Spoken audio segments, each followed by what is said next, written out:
Hello दोस्तों, exact mister में आप सभी का स्वागत करते हुए मैं हूं अशोक कुमार राज। और मेरे तहे दिल से आप सभी को नमस्कार, आदाब, सत श्री अकाल, राम राम।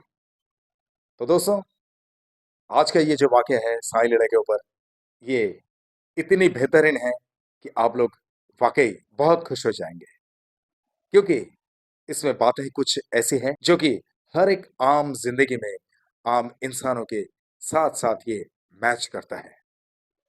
और आज बाबा साईनाथ की लीलाओं के बारे में जिन्होंने मुझे एक्सप्लेनेशन दिए हैं, वो है पश्चिम बंगाल के कोलकाता से, और उनका नाम है सुप्रतिम बैनर्जी। लेकिन दुखद बात यह है कि वो अपनी फोटो शेयर नहीं करना चाहा।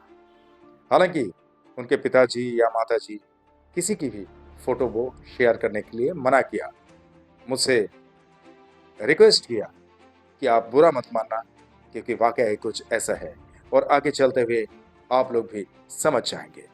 तो दोस्तों, साई लीला को शुरू करते हुए सबसे पहले मैं आप लोगों से कह दूं कि जिंदगी में एक बहुत पवित्र बंधन होता है, पवित्र रिश्ता होता है, वो है शादी, विवाह। तो ये शादी जो है, शादी, कुछ लोग कहते हैं marriage is a commitment up to rest of our life.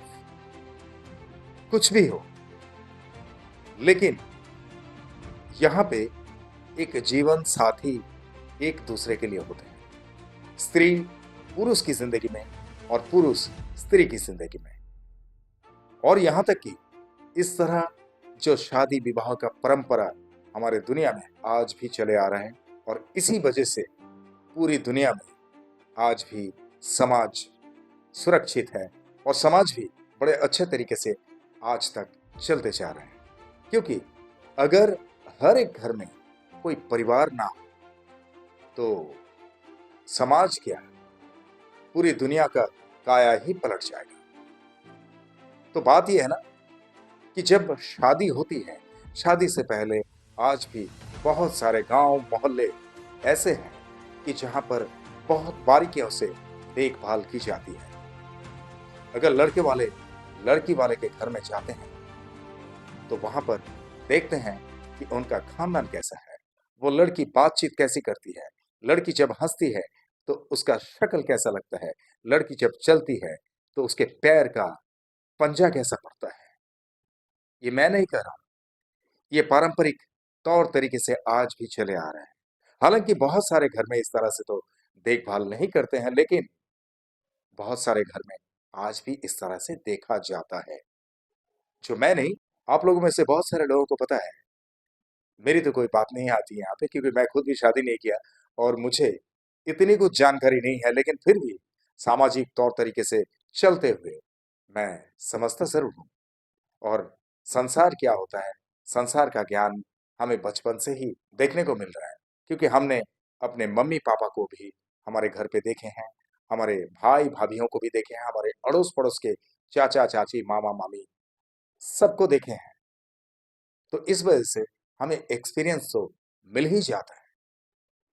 और ये जो शादी का बंधन है, ये शादी का बंधन में जब एक दूसरे से बंध जाते हैं तो ताउम्र के लिए, यानी पूरी जिंदगी भर के लिए एक दूसरे के साथी के हिसाब से उन लोग कदम से कदम मिलाकर चलने वाले होते हैं, कंधे से कंधे मिलाकर चलने वाले होते हैं। और एक जन अगर उनमें से कोई कंधे से कंधा ना मिला पाए तो आप लोग समझ सकते हैं कि क्या हाल होता होगा। तो सुप्रतिम जी ये कहते हैं कि आज से 10 साल पहले वो बाबा साईनाथ के बारे में किसी से सुना था। यानी जब मैं उनसे पूछा कि आप बाबा के भक्ति में कितने दिन पहले आए, कैसे आए, तो वो बताते हैं वाकया कि कोलकाता में उनके कुछ संगी साथियों के साथ में वो उठक बैठक करते हुए, यानी मिलते जुलते, उन्होंने सुना था कि उनके घर में कोई गए थे शिरडी में बाबा के दर्शन करने के लिए, साईं बाबा के दर्शन करके आए, ऐसा वैसा। तो इनके मन में एक सवाल जागृत हुआ और उन्होंने उनसे पूछा कि ये साईं बाबा कौन है। एक तो साईं बाबा हम घुंघरालू बाल वाले हम जानते हैं। बोला नहीं नहीं, वो नहीं, ये दूसरा है। ये महाराष्ट्र के अहमदनगर डिस्ट्रिक्ट में शिरडी करके जो जगह है, वो शिरडी में उनके नाम से एक धाम बन गया और उन्हें जो कुछ भी कहते हैं वो भक्तों की हर बातों को ध्यानपूर्वक सुनते हैं और भक्तों के हर मांग को पूरी करते हैं। तो ये सुनने के बाद उन्होंने बाबा साईनाथ से मन ही मन प्रार्थना करने लगे कि बोले, बाबा, मेरी शादी एक अच्छी खासी लड़की से करवा दो। वो शादी के लिए एक्चुअली परेशान थे, क्योंकि सुप्रतिम जी ने ये कहा कि उनके पिताजी जो है एक छोटे-मोटे कंपनी में जॉब किया करते थे और उसी से उन लोग का पूरा परिवार का चलना होता था। यानी पूरा परिवार का लालन-पालन सब कुछ वहीं पे से होता था और उसी में से इन लोगों को पढ़ाना, सब कुछ करना, ये सब उनके पिताजी ने किए। पर बाद में कुछ कारणवश वहाँ पे जो कुछ भी है सिस्टम वगैरह के कारण के हिसाब से हो, वो कंपनियाँ बंद हो जाता है और कंपनी बंद हो जाने की वजह से उनके पापा को भी काम नहीं है, वो उनका पापा काम पे से बैठ गए। अभी इन लोग जो है छोटे-मोटे कुछ भी काम करके किसी तरह से अपने संसार को चलाने के लिए, अपने परिवार को चलाने के लिए मम्मी है, पापा है और भी भाई-बहनें हैं, तो इन सब का देखभाल करने के लिए उन लोग खुद ब खुद मेहनत करने लगे। यहाँ तक कि सुप्रतिम जी खुद जो है, वो भी कहीं कुछ भी काम मिल जाता था, वो करते रहते थे। तो बाबा साईंनाथ के नाम से वो प्रार्थना करने लगे कि सारा कुछ सिस्टमैटिक कर दो बाबा, काम-धाम का हो या शादी का हो। तो काम-धाम तो उनका चलता रहा, खाली तो कोई इंसान बैठते नहीं है। तो काम चल रहा था, सभी ठीक-ठाक और एक रिश्ता उनके घर में अचानक से आया और वो जो रिश्ता आया था, उस रिश्ते के हिसाब से इनके मम्मी-पापा सभी उस लड़की को देखने के लिए गए। हालाँकि इन्होंने बाबा साईंनाथ से प्रार्थना किए थे कि बाबा, मेरी शादी हो जाएगी, तो शादी के बाद मेरी मिसेज़ को लेके आपके दर्शन में मैं आऊँगा। लेकिन उससे पहले वो ना तो बाबा साईंनाथ से कभी मिले हैं और ना कभी वो बाबा साईंनाथ के बारे में सुने हैं। जो भी उनके दोस्त लोगों से सुने कि उनके परिवारजन बाबा साईंनाथ का दर्शन करके आए हैं, बस इतना ही। पर बाबा से उन्होंने मन ही मन कहा और बाबा ने उनकी बातें हो सकता है कि सुन लिया होंगे, ज़रूर। तो ये जो शादी इनकी तय होनी थी यहाँ पे, शादी का रिश्ता आया, इनके मम्मी-पापा गए, देख के आए। आखिर में इनसे पूछा गया कि एक बार तुम देख लो अपनी नज़र से कि वो लड़की तुम्हारे लिए कितनी लायक है या नहीं है। क्योंकि बेटा, तुम्हारा पसंद सर्वोपरि है। हमने तो देखा है, हमें अच्छा लगा है। क्योंकि बाद में अगर कुछ दिक्कत होती है, तो तुम्हें दिल में ऐसा लगेगा कि हमारे मम्मी-पापा ने मुझे जो है बहुत बुरी तरह से फँसा दिया या मेरी ज़िंदगी बर्बाद कर दिया। ऐसा ना हो बेटा, क्योंकि तुम आजकल के नए ज़माने की हो, तो तुम्हें भी अपनी आँखों से देखना ज़रूरी है। फिर अगर तुम्हें पसंद आता है, तो हम लोग बातों को आगे बढ़ाएँगे और शादी के लिए दिन तारीख तय करके तुम्हारी शादी हम करवा देंगे। तो आखिर में जब सुप्रतिम जी खुद जाकर वहां पर देखे तो उन्हें बड़ा अच्छा लगा और उन्होंने मन ही मन बाबा साईनाथ से धन्यवाद करने लगे कि बाबा, तुमने मेरी बात सुन ली। आखिर ये जैसी लड़की के बारे में मैंने सोचा था वो ऐसी ही है। ओम साई राम। तो सारा कुछ ठीक ठाक हो गया। इनके मम्मी पापा ने सुप्रतिम जी से पूछने के बाद उनके घर वालों से रिश्ता तय कर दिया और रिश्ता तय करने के बाद एक दिन मुहूर्त देख के इनकी शादी पक्की कर दी है। यानी इस तारीख को शादी होगी और 7-8 साल पहले ही इनकी शादी हुई थी। हालाँकि इनकी एक छोटी बेटी भी है। बेटी की उम्र है 5 साल। तो हुआ यूँ कि शादी तो हो गई और बहुत अच्छे खासे तरीके से सब कुछ चल रहा था। शादी के बाद यहाँ से इनको झटका लगना शुरू हुआ सुप्रतिम जी को कि जब वो घर पे आए, तो घर पे आने के बाद देखे कि पूजा-पाठ में उनकी कोई रुचि नहीं है। यानी पूजा पाठ के लिए अगर कहा भी जाए तो उन्हें ऐसा लगता है कि जबरदस्ती बहुत बोझ डाल रहे हैं उन पे, यानी as like as a burden. तो आप लोग समझ सकते हैं कि किस तरह की है। अब क्या है, उन्होंने अपने मिसेस से ये भी कहा था कि देखो, तुम्हारे लिए, तुम्हारे जैसी मेरी अर्धांगिनी पाने के लिए मैंने साईं बाबा से प्रार्थना किया था और मैंने साईं बाबा से कहा था कि मेरी अर्धांगिनी को लेके तुम्हारे दर्शन में आऊंगा, बस मेरे मनपसंद की लड़की से अगर तुम शादी करवा देते हो तो, क्योंकि मैं तो तुम्हें पहचानता नहीं हूँ। मेरे दोस्त लोगों के रिश्तेदार जो आपसे मिल के आते हैं, मैं उन्हीं लोगों से सुन के आपको मानने लगा। मुझे बड़ा अच्छा लगा कि आप हर बात सुनते हो। तो इसी तरह से आपके लिए मैंने मन्नत मांगा था बाबा से।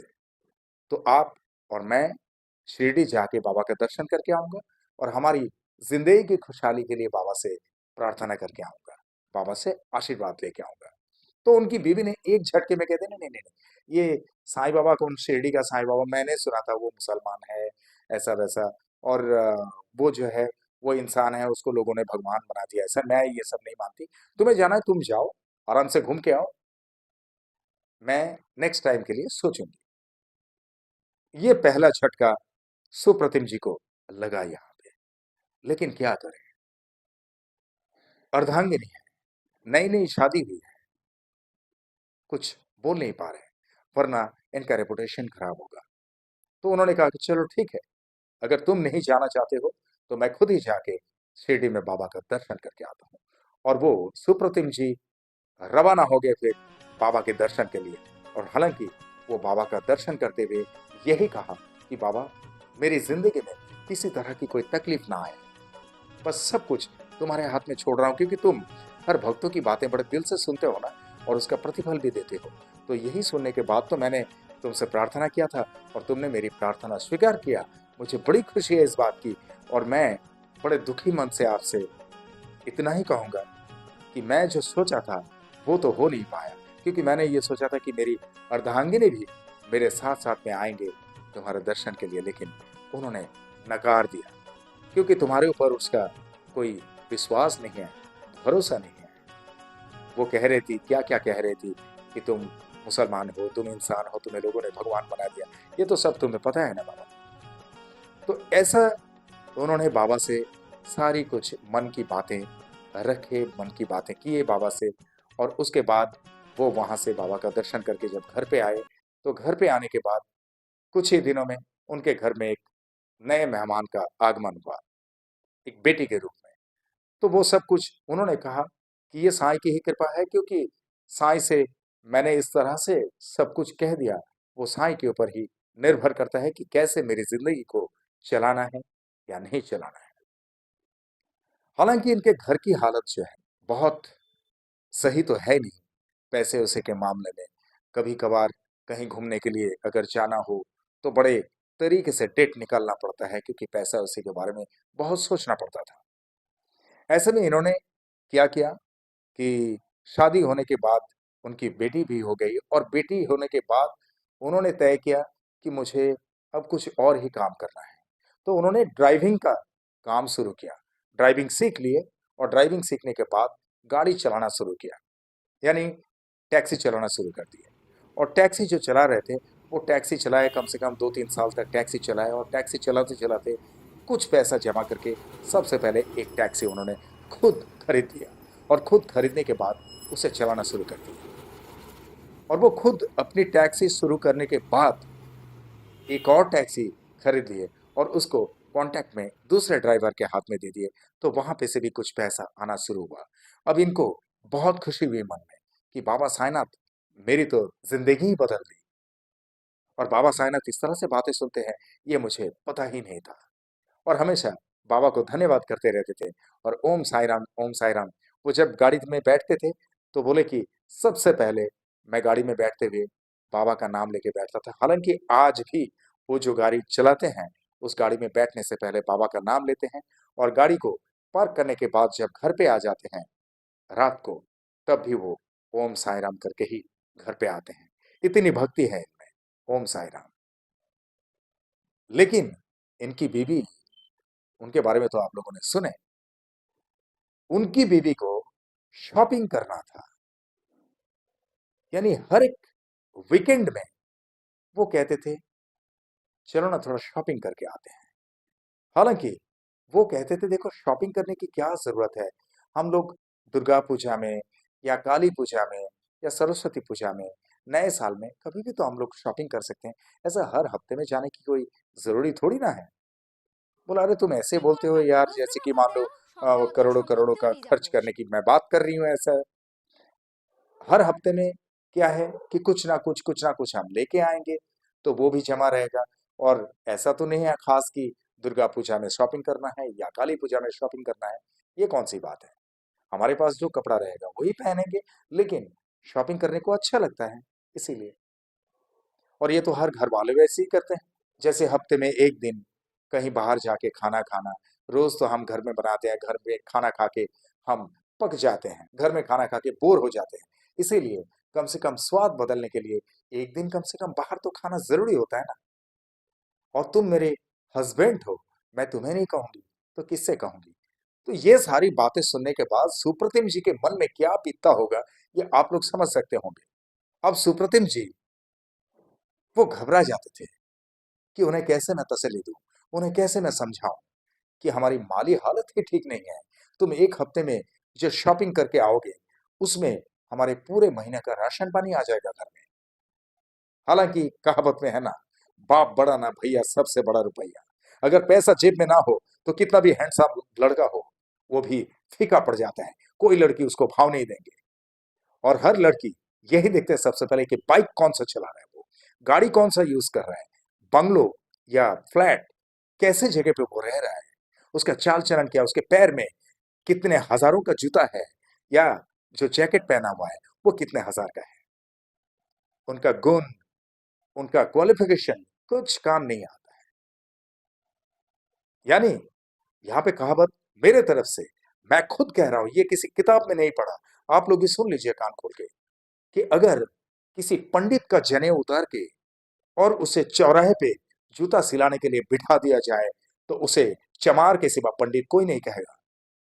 और एक चंभार को अगर जनेऊ पहना के किसी मंदिर में पूजा करने के लिए खड़ा कर दिया जाए, तो उसे पंडित के सिवा चंभार कोई नहीं कहेगा। अगर गलत बोल रहा हूं तो कमेंट में जरूर लिखना आप लोग, क्योंकि मैं शादी नहीं किया तो मुझे लग रहा है मैं ठीक हूं। और इसीलिए एक लड़के की जिंदगी की कहानी है बाबा साईनाथ के लीला में। तो इसीलिए मेरा भी बहुत ही खून खौल रहा है इसको बोलने के लिए। और आप लोग जो भी हमारे साईं डिवोटीज सुन रहे हैं या साईं डिवोटीज नहीं भी हैं, तो आप लोग समझ सकते हैं कि एक लड़के की जिंदगी से किस तरह से खिलवाड़ करती है कुछ लड़कियां। मुझे बहुत दुखद लग रहा है ये कहने के लिए। तो एक स्त्री का फर्ज क्या होता है? एक स्त्री का फर्ज यही होता है ना कि उनका हस्बैंड जिनसे उन्होंने शादी की, उनकी जो स्थिति है उस स्थिति के हिसाब से चलना। यानी हमारे भागवत गीता का भी सार यही कहता है। अगर आप में से कोई भी भागवत गीता कभी जिंदगी में नहीं पढ़े, तो आप लोग भी जान लीजिए कि पूरा भागवत गीता अगर नहीं भी पढ़ेंगे तो भी उसका सार यही है कि स्थिति के हिसाब से चलना। बस यही है गीता। गीता ज्ञान और कुछ नहीं। जैसी स्थिति है वैसे चला कीजिए, बस गीता ज्ञान आपके साथ में है। बाकी कृष्ण भगवान तो हमारे है ही। अब क्या हुआ कि उनकी मिसेस जो है, उनकी मिसेस वो जब भी कभी शॉपिंग में जाती थी अकेले, या कभी सब्जी वगैरह लेने के लिए मार्केट में जाती थी, कुछ जाती थी, तो किसी भी तरह से एक किसी पैसे वाले बंदा से उनका अफेयर शुरू हो जाता है। हालांकि इनको कुछ भी पता नहीं, यानी सुप्रतिम जी को कुछ भी पता नहीं, क्योंकि ये तो बेचारा टैक्सी ड्राइवर है, टैक्सी चलाता है। और एक टैक्सी उन्होंने लिया था जो लीज पे दे के रखे हैं दूसरे ड्राइवर के हाथ में। उससे कुछ कमाई धमाई जो भी हो रहा है, तो उसी से उनके पूरा परिवार को, अपनी परिवार और उनके मम्मी पापा भाई बहन को लेके उन्हें चलना पड़ रहा था। इतनी मेहनत कर रहे थे वो। अब क्या हुआ कि जस्ट एक दो साल पहले की बात सुप्रतिम जी ये कहते हैं कि अचानक से उनकी मिसेस ने ये कहा कि मैं कुछ दिनों के लिए मायके जाऊंगी। तब सुप्रतिम जी ने कहा कि कुछ दिनों के लिए मायके जाओगे मतलब? और उस वक्त ना तो कोई त्योहार था ना कुछ। तो सुप्रतिम जी के इस सवाल से कहा कि आपको इतने डिटेल्स में सब कुछ बताना जरूरी है क्या? मेरा मायका है, और मैं मेरे मायके में कभी भी जाऊं कभी भी आऊं, उसमें आपको पूरी तरह से डिटेल्स में बताना पड़ेगा सब कुछ। मायका जाना है, मुझे मायका जाना है। तब उन्होंने कहा कि ठीक है तुम जाओ। तो उन्होंने बोले कि आप इतने तारीख को जो है मुझे छोड़ के आना। बोला ठीक है, कोई बात नहीं। तो कितने दिन के लिए जाओगे? बोले कि देखती हूँ मैं, बस अभी तो मैं जाऊंगी, उसके बाद देखती हूँ, अगर हो सके तो 10-15 दिन में मैं लौट आऊंगी, और क्या, बस आप मुझे छोड़ के आना। तो सब कुछ ठीक ठाक हो गया, क्लियर। अब उनको छोड़ने के लिए गया मायके में, और मायके में जब पहुंच गए, तो मायके में पहुंचने के बाद 1-2 दिन तक सुप्रतिम जी से बड़े अच्छे तरीके से बात हुई, जैसे कि जिगरी जान हो मेरे बाबू, इसी तरह से। पर अचानक से उनकी बातें जो है बदलती चली गई, बात करने का रुख बदल गया। अब सुप्रतिम जी बड़े टेंशन में आ रहे हैं कि ऐसा क्या हुआ। कभी फोन कर रहे हैं, वो फोन पिक नहीं कर रहे हैं, फोन में रिंग हो रहा है, फोन बिजी आ रहा है। और बाद में एक बार उन्होंने कहा कि तुम्हें इतना फोन कर रहा हूं, तुम्हारा फोन बिजी था, कौन शक से बात कर रहे हो तुम कि इस तरह से तुम्हारा फोन बिजी चल रहा है, मेरा फोन जाते हुए भी तुम उस लाइन को कट नहीं कर पा रहे हो। तब वहां से जवाब आया कि तुम्हें इतनी कुछ बताने के लिए मेरे पास वक्त नहीं है सुप्रतिम, और आइंदे से सुन लो कान खोल के, इस तरह से सवाल जवाब मुझसे करना नहीं, वरना मेरे से बुरा कोई नहीं होगा तुम्हारे लिए। अब सुप्रतिम जी तो घबरा गए, भाई अचानक से हुआ क्या है ये तो बिल्कुल गिरगिट की तरह रंग बदल दिया, हालांकि ऐसा भी होता है, ये मुझे पता नहीं था।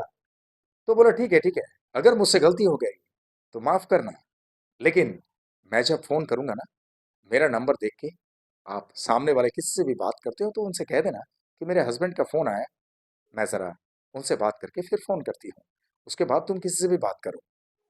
बोला वो मेरी मर्जी है, अगर कोई बात कर रहे हैं, उनका फोन कट करके तुमसे बात करना ये कोई जरूरी थोड़ी ना है। अब ऐसा इनको जब सुनाई दिया, तो ये सोचने लगे कि अब तो पासा पलटने लगे हैं। हालांकि उनके घर में जाके उनके मम्मी पापा से उनकी अर्धांगिनी यानी सुप्रतिम जी की अर्धांगिनी ने यह कहा कि मम्मी, मैं कुछ खरीदने के लिए अगर बोलती हूँ तो मना करते हैं, कहीं घूमने के लिए बोलती हूँ मना करते हैं, कहीं बाहर जाके हफ्ते में एक दिन अगर खाना खाने के लिए मैं बात करती हूँ तो भी वो मना करते हैं। मम्मी ऐसे होते हैं क्या हस्बैंड? अब उनकी मम्मी बोले नहीं नहीं बेटा, ऐसा थोड़ी ना होता है, हस्बैंड लोग जो भी हैं, हस्बैंड लोग ऐसे कभी नहीं, अपनी मिसेस तो उनकी जिगरी जान होती है, और अपनी मिसेस के लिए वो सब कुछ करना चाहते हैं, तुम्हारे साथ में ऐसा क्यों? हस्बैंड ऐसे तो नहीं होते, हस्बैंड तो हर बात में हाँ करते हैं, ये तो तुम्हें, मुझे लगता नहीं है बेटा तुम्हें प्यार करते होंगे। आखिर है ना, क्योंकि सास भी कभी बहू थी, और ये भी जो है, ये सास भी इसी तरह से, मतलब पता नहीं है कैसे, मुझे तो पता नहीं चल रहा है, बट सुप्रतिम जी ने जिस तरह से रोते रोते मुझे ये वाकया सुनाए, और बाबा साईनाथ ने किस तरह से उन्हें प्रतिफल दिलाया, आप लोग हैरान हो जाएंगे। आखिर में आखिर में ये पता चल गया कि उनके साथ में एक बहुत पैसे वाले घर के किसी बंदे से टांका भिड़ गया है, और वो बंदा जो है हमेशा बाइक वगैरह बदल बदल के यूज करता है, और हमेशा उनका पार्टी विटी लगा ही रहता है। अब क्या किया, सडनली सुप्रतिम जी से उन्होंने कहा कि मुझे तुम्हारे साथ नहीं रहना है, मुझे डिवोर्स चाहिए। अब ये बेटी के लिए परेशान होते हैं कि हम बेटी के लिए क्या करेंगे। तो इन्होंने कहा कि एक काम करो, तुम बेटी को मुझे दे दो, बाकी तुम्हें जो कुछ भी करना है तुम करो अपनी जिंदगी में, तुम डिवोर्स ले लो या जिंदगी भर के लिए मेरे साथ नाता तोड़ दो, मुझे कोई फर्क नहीं पड़ता है, लेकिन मेरी बेटी को मुझसे जुदा मत करना। तो ये सुनने के बाद वो बोले कि बेटी तुम्हारी अकेले की नहीं है, बेटी मेरी भी है, और मैंने अपने कोख में पाला है, और अपने कोख से जन्म दिया है, ये बेटी के ऊपर हक तुम्हारा नहीं है। अब ये सुप्रतिम जी रोने लगे कि मेरी बेटी उसी के पास रहेगी, और मेरी जिंदगी तो जैसी चल रही थी वैसी ही चल रही है। खैर मैं तो बिता लूंगा दिन, लेकिन मेरी बेटी के बगैर मैं तो अधूरा महसूस कर रहा हूं। तो ऐसा वो सोचने लगे, और अचानक से उन्हें यह भी खबर मिला कि वो लड़के के साथ में बिना शादी के ही काफी घूमना वगैरह सारा कुछ चालू है। यहां तक कि कहीं पे भी बाहर जाना, जैसे गोवा हो या शिमला हो या कुल्लू मनाली हो, बहुत सारे जगह पे वो घूमने के लिए भी चले जाते हैं। हालांकि शादी नहीं कर पाए, क्योंकि हमारे इंडियन पिनल कोड में प्रोटोकॉल्स हैं कि बिना डिवोर्स के वो शादी नहीं कर पाएंगे। हो सकता है इसीलिए वो शादी नहीं की है। और ऐसा करते करते कम से कम 1.5 पौने 2 साल बीत चुका है। और अभी रिसेंट केस जो सुप्रतिम जी ने मुझे बताया कि मैंने आपका एग्जैक्ट मिस्ट्री चैनल का वीडियो देखा। एक दिन मैं गाड़ी एक जगह पे पार्क करके यूट्यूब देख रहा था। यूट्यूब में कुछ वीडियोस के साथ में एग्जैक्ट मिस्ट्री का आपका एक वीडियो देखा, तो मुझे बड़ा अच्छा लगा। फिर आपके चैनल में गया, बहुत सारे वीडियोस को मैं फटाफट देखने लगा। लेकिन एक तो आपकी बातचीत करने की अदा, जिस तरह से आप समझाते हैं, और जो लीलाएं आपके पास आते हैं, वो सारी लीलाएं वाकई रोंगटे खड़े करने वाले हैं। मुझे बहुत अच्छा लगा। और जब आपने उसमें नंबर देकर ये बोल दिए कि आपके साथ में भी बाबा साईनाथ की लीलाएं घटित हुई, तो आप बता सकते हैं। इसीलिए मैंने आपका नंबर नोट कर लिया और आज मैं आपसे संपर्क कर रहा हूँ। तो मेरे तरफ से सुप्रतिम जी आपको बहुत-बहुत धन्यवाद कि आपने मुझे ये मौका दिया कि आपके साथ घटित हुई बाबा साईनाथ की लीलाओं को इस तरह से आज मैं एग्जैक्ट मिस्ट्री चैनल पर लेके आ रहा हूँ। तो सुप्रतिम जी ने ये कहा कि उन्होंने इस तरह से चालबाजी तो किए।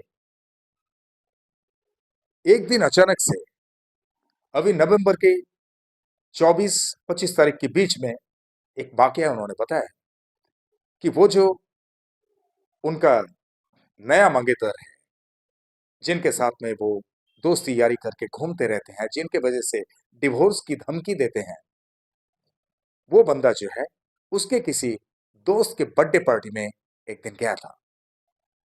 यानी 24 के रात को, या वही 24 के रात को अगर गए तो पार्टी उटी करके उन लोग आते आते 25 तारीख को आता है, नवंबर के 24 या 25 तारीख को। अब उन्होंने क्या किया, अपने एक गर्लफ्रेंड के तौर पे हमारे सुप्रतिम जी की मिसेस को भी साथ में लेकर उस बर्थडे पार्टी में शामिल हुए थे, उनके दोस्त के बर्थडे पार्टी में। और वहां पे इतना हैवी ड्रिंक किए थे वो, इतना हैवी ड्रिंक किए थे कि खुद चलने की ताकत में नहीं थे।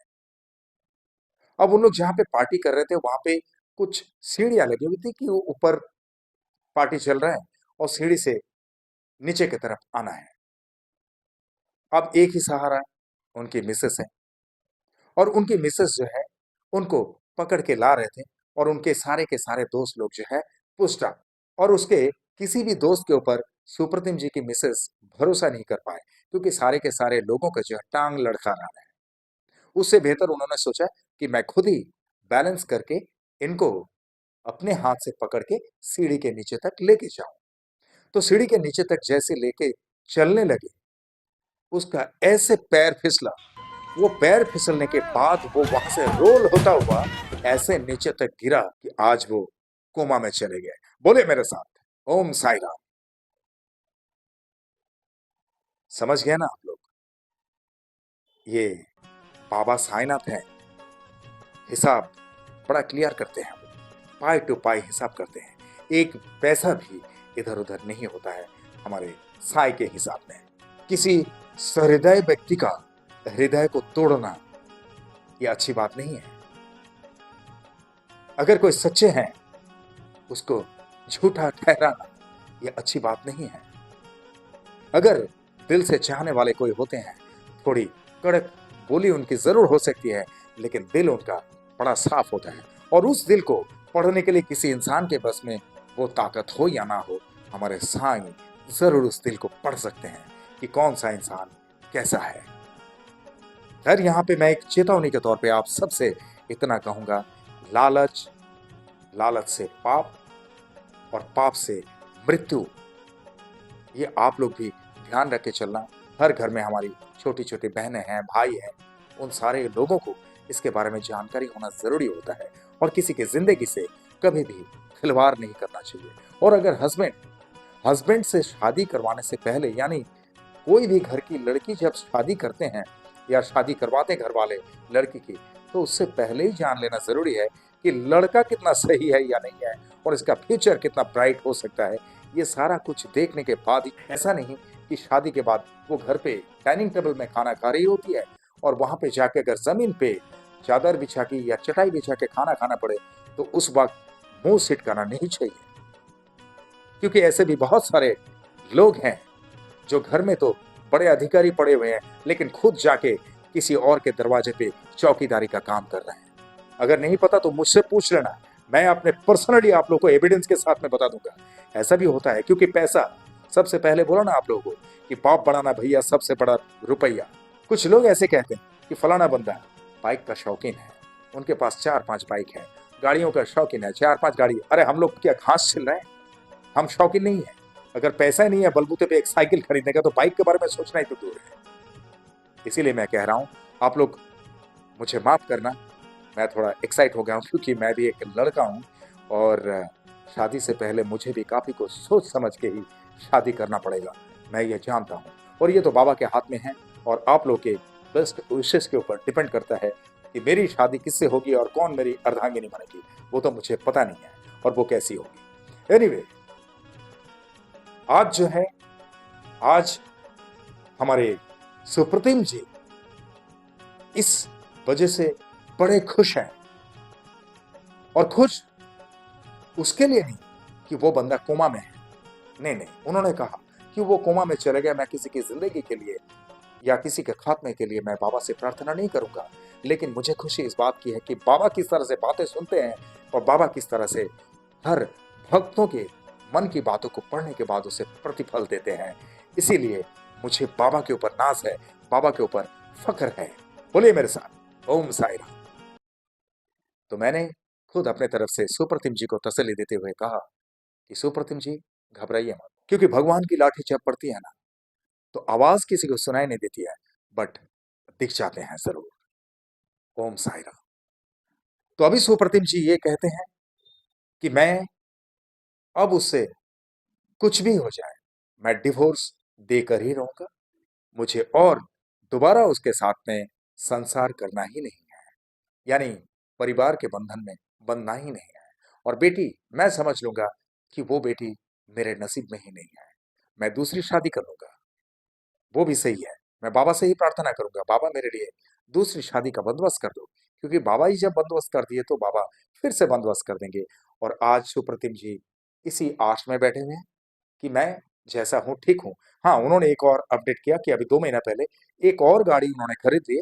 अभी 2 गाड़ी उन्होंने 2 ड्राइवर को दे के रखे, उसमें से कुछ पैसा एक्स्ट्रा आ जाता है और एक टैक्सी जो है, एक गाड़ी वो खुद चलाते हैं। तो बड़े अच्छे तरीके से बाबा साईंनाथ की कृपा से उनका सब कुछ सही चल रहा है। लेकिन दोस्तों, अभी आप लोगों के कमेंट के इंतजार में हूँ कि ये बाबा साईंनाथ की लीला कैसा लगा। जरूर आप लोग कमेंट में मुझे बताना, और अगर मुझसे कुछ भूल चूक हो गई तो माफ करना जरूर, कि मैं बहुत एक्साइटनेस के साथ में कई सारी बातें कह दिया। लेकिन आप लोग आंखें बंद करके गौर से अगर सुनेंगे तो एक भी बात आपको लगेगा नहीं कि मैंने कुछ बुरा कहा या गलत कह दिया। I am confident about that. ठीक है। और आप लोगों के साथ में भी बाबा साईंनाथ की लीलाएं इसी तरह से कुछ घटित हुई तो आप लोग अंडरलाइन में दिए हुए इस नंबर पर मुझे सीधा संपर्क कर सकते हैं, या तो मुझे व्हाट्सएप में टेक्स्ट भी कर सकते हैं। मैं आप लोग के साथ घटित हुई लीला का वीडियो बनाकर इसी तरह से मेरे एग्जैक्ट मिस्ट्री चैनल पर लेके आऊंगा, आई प्रॉमिस इट। लेकिन जिस तरह से ये पर्टिकुलर रीजन होते हैं, इस तरह का कोई अगर पर्टिकुलर या सफिशिएंट कॉजेस ना हो तो फोटो और नाम शेयर करने में बिल्कुल पीछे मत हटना, otherwise I will have to think about it. Okay. और आप लोग जो भी मुझसे बहुत प्यार करते हैं, आप लोग मेरे इस चैनल में थैंक्स बटन को जरूर दबा देना, या तो ज्वाइन बटन को दबा देना। और ज्वाइन बटन दबाने में अगर क्राइटेरिया में कुछ प्रॉब्लम दिखे तो आप थैंक्स बटन को आराम से दबा सकते हैं। उससे मुझे थोड़ा बहुत आप लोगों से हार्टिएस्ट कोऑपरेशन मिल जाएगा, जिससे और बेहतर तरीके से मैं आप लोगों के सामने पेश आ सकता हूँ। और आप लोग जो भी मेरे इस चैनल में नए हैं, आप लोग मेरे इस चैनल को लाइक करें, शेयर करें, सब्सक्राइब करें एंड बेल आइकन को जरूर दबा दें, ताकि मेरे एग्जैक्ट मिस्टर चैनल का हर एक वीडियो का नोटिफिकेशन आप लोगों तक सबसे पहले पहुंचे। और आप लोग जिस तरह से मुझे प्यार देते आए हैं, जिस तरह से मुझे प्यार करते आए हैं, इसी तरह से हमेशा आप लोगों के प्यार की जरूरत है। आप लोग का प्यार मेरे लिए सिर्फ प्यार नहीं, आप लोग का प्यार मेरे लिए आशीर्वाद है। और आप लोग का प्यार हमेशा मेरे सराखों पे है। आप लोग का प्यार और मेरे साईं की कृपा अगर मेरे साथ में हो तो I can do a lot of things. और इसीलिए आप लोग के दिल में एक छोटी सी जगह मेरे लिए जरूर रखना, जहां पे Ashok Kumar Raj the exact mystery हमेशा के लिए रह सके। ओके। और चलते चलते मैं इतना ही कहूंगा दोस्तों, जिस तरह से आप लोग बाबा साईंनाथ पर भक्ति रखते हैं, इसी तरह से बाबा साईंनाथ हमेशा आप सब पर अपनी कृपा दृष्टि रखें, हमेशा आप सब पर अपनी कृपा बरसाते रहें। ये मेरे तहे दिल से आप सबके लिए शुभकामनाएँ। और जिस तरह से इत्मीनान से आप लोगों ने ये वीडियो देखे हैं, जिस तरह से अपना कीमती वक़्त देकर ये वीडियो देखे हैं, इसके लिए आप सभी को मेरे तहे दिल से बहुत-बहुत धन्यवाद के साथ में ओम साईं राम।